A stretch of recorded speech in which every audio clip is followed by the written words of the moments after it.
This is Brazil. Oh, man. Oh. We got a whole new country fighting against Sony and these other companies and all their gaming, manufacturing, ownership, licensing practices. Wow.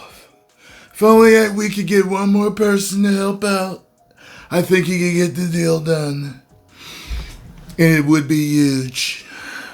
Somebody get in contact with him.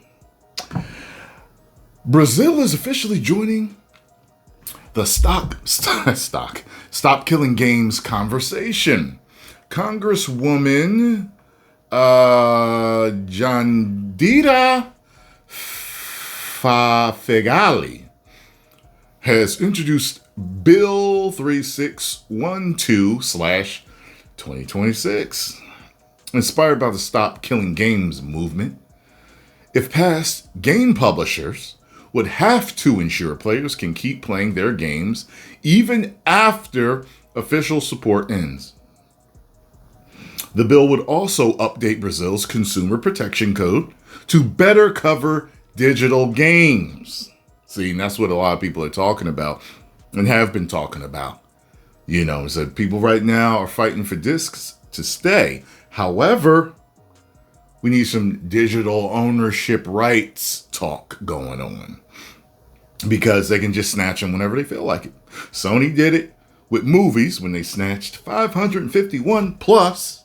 That's what I remember in the title of that article, movies, from their service, from the PlayStation Network. Years ago, I could have sworn there was one thing that I remember hearing disappearing from their network, or it was somebody else's.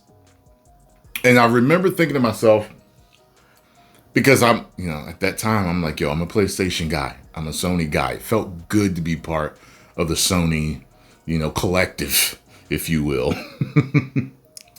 And they called me Locutus of Sony then.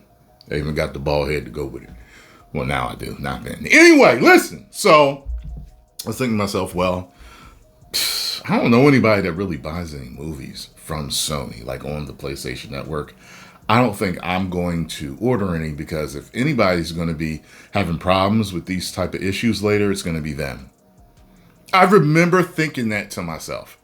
So I stayed with Voodoo, who was eventually bought by Fandango, which I don't think is going anywhere anytime soon. So I'm hoping I'll be okay, because I have a lot of stuff that I bought on Voodoo or Fandango. This comes just days after Congresswoman Erika Hilton called for an investigation into Sony's plan to stop releasing new PlayStation games on physical discs. See? Look at that. Sony, see what Sony started? See that? And that analyst is talking about weathering the storm. I always say analyst now because Nerdrotic. Nerdrotic got me saying analyst. I never even thought about it, and I'm a guy. I should have thought of analyst. I don't know why I never did. Anyway, that's a guy thing. As soon as we see any type of word that could be changed into something about butts or dicks or anything, boobs, we'll do it.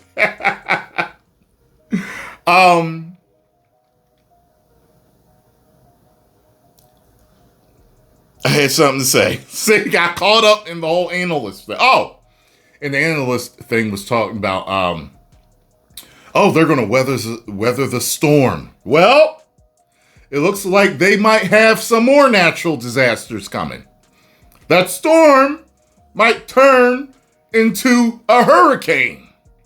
Stand back. I'm sorry. All right, so might turn into a hurricane.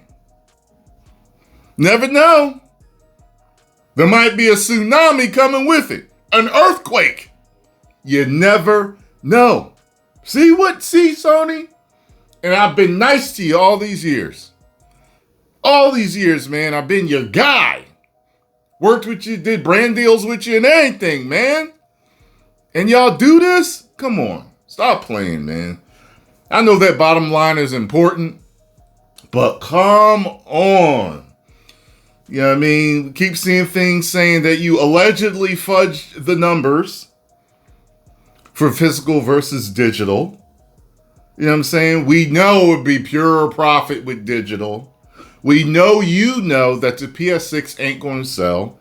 And you got other issues with DRAM and everything. So it feels, to me, as a gamer and as a fan, it feels like what you're doing is you're going full digital to recoup everything that you would lose from all the other problems going on right now and future problems that will come from the PS6 launch. That's what it feels like to me, you know, but it looks like you got a big fight on your hand. I personally, that's not the thing that I would do. You know what I mean? Keep printing those discs. Make the gamers happy. Brand loyalty pays off in the long run. In the long run, that brand loyalty is going to pay off. Listen, after getting the PlayStation, I never saw fit to ever leave Sony. Never. I got a GameCube one day, but I bought one game for it and that was it. You know what I'm saying? Like, I wanted to have both.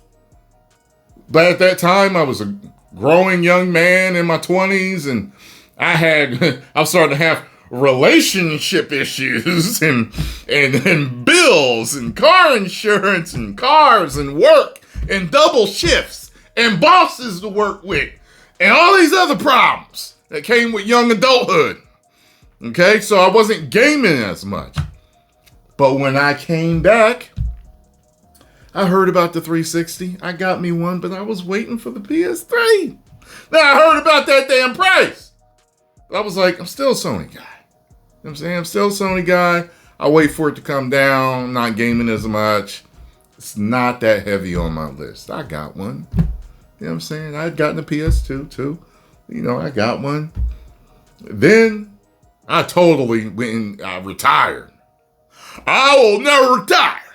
I retired. But then you, all of you, yes, the Magnusites, stand up. That's right.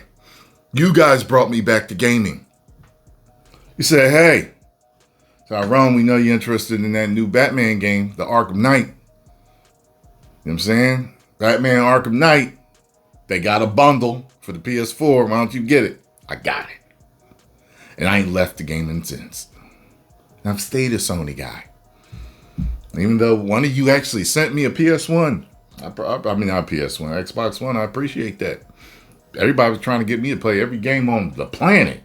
They sent me so many things. Look for those unboxings. People sent me so much stuff. But Xbox just didn't feel right for me after the 360. 360 failed on me. The red ring of death. And I loved my 360. I absolutely loved my 360. That was the only thing I was like, wow, like this. Now I'm like, but I was still a Sony guy. And then Xbox One came out. Didn't do it for me. And then the PS5. Fell in love with the PS5. I'm still in love with the PS5. Love my PS5. And my PS5 Pro. My PS5 right there. My PS5 Pro in my living room. Got an Xbox Series X. Still wasn't working for me. But I tell you this. When you hurt your fan base enough, they will leave. And if this damn Project Helix comes out, and they are still making discs, and they have the most powerful system out there, and they have great exclusives, you are in trouble. And all the gamers out there that you think you got, that you think are afraid to leave you, might say, Sony, you're fired. 10 million subscribers. Woo!